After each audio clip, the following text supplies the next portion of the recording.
Proverbs chapter 23. This chapter wrestles with how to keep your heart steady, around power, money, appetite, and desire, so wisdom can lead your steps.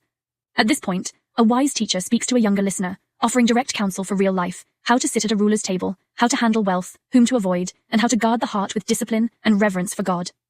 In this chapter, the teacher guides me through everyday scenes that test character. I sit at a table with the powerful, and I'm told, when you sit to eat with a ruler, consider carefully what is before you. Put a knife to your throat if you are given to appetite, a vivid way of saying be self-controlled when the stakes are high. He warns me not to chase riches, do not toil to acquire wealth, be wise enough to desist. For suddenly, it sprouts wings, flying like an eagle toward heaven. The image lands, money looks solid until it isn't. He cautions me about the stingy host, do not eat the bread of a man who is stingy. For as he thinks in his heart, so is he. Words may sound generous, but the heart can be calculating. I'm told to save my words for the teachable. Do not speak in the hearing of a fool, for he will despise the wisdom of your words. The scene shifts to boundaries and justice.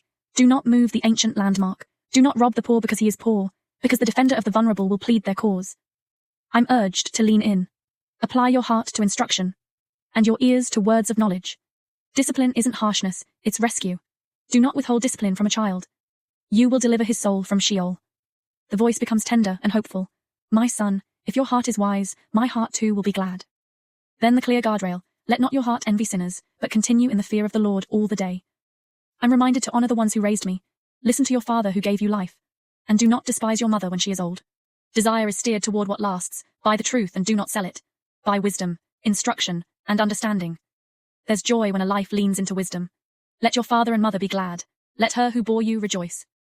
And a focus for my eyes. Hear, my son, and be wise, and guide your heart in the way. The teacher draws a line against excess.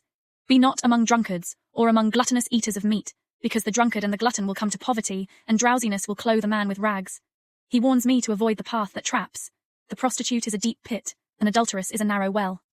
Finally, wine gets a full warning label. Who has woe? Who has sorrow? Those who tarry long over wine. Do not look at wine when it is red, when it sparkles in the cup. In the end, it bites like a serpent, and stings like an adder. The dizziness, the bruises, the denial. When shall I awake? I will seek it again. Paint the loop of addiction. At the heart of this chapter is a clear message. Guard your heart with wise restraint and reverent focus.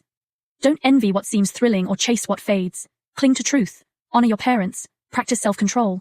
Protect the vulnerable.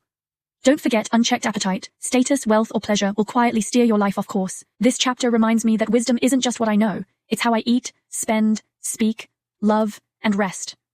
When I fear the Lord and prize truth, I break the loops that promise joy, but deliver chains.